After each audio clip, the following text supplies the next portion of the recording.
कोलकाता में डॉक्टर के साथ बलात्कार और फिर हत्या। उत्तराखंड में बस के अंदर बच्ची के साथ बलात्कार। महाराष्ट्र के अकोला में स्कूल की बच्चियों के साथ छेड़छाड़।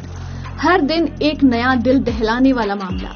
इन सब खबरों से कोई बाहर निकल पाता उसके पहले एक और नया केस। अब एक बार फिर से एक लड़की के साथ दरिंदगी का मामला सामने आया है।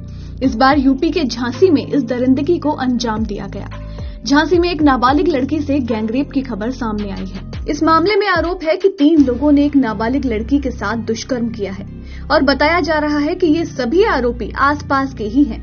अब इस कुकृत्य को अंजाम कैसे दिया गया वो आपको बताते हैं। दरअसल ये नाबालिग शौच के लिए गई थी। इस दौरान 3 लोगों ने जबरदस्ती उसे उठा लिया और उसके साथ रेप किया। इस घटना का खुलासा तब हुआ जब पीड़िता ने अपने घर वालों को जाकर के पूरी बात बताई। दरअसल ये पीड़िता झांसी में प्रेम नगर थाना क्षेत्र की रहने वाली है। ये नाबालिग रोजाना की ही तरह सुबह शौच के लिए गई थी और इसी दौरान आरोपियों ने मौका देखकर उसे उठा लिया और कार से अपने साथ हाईवे की ओर ले गए, जहां उसके बाद 2 लोगों ने उससे दरिंदगी का शिकार बनाया और फिर दूर जाकर उसे छोड़ दिया और धमकाते हुए वहां से भाग गए।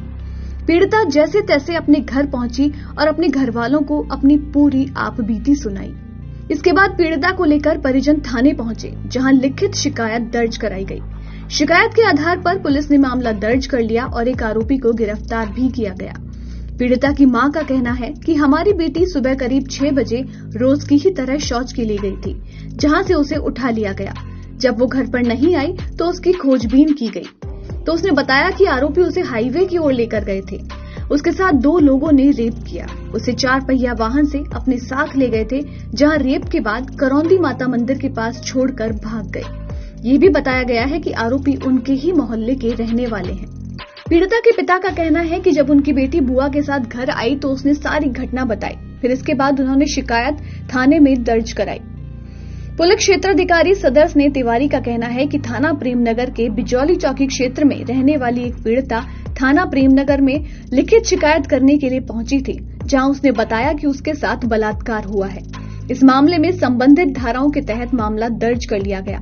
एक नामजद आरोपी को पकड़कर पूछताछ की जा रही है। साथ ही पीड़िता को उपचार के लिए भेज दिया गया है।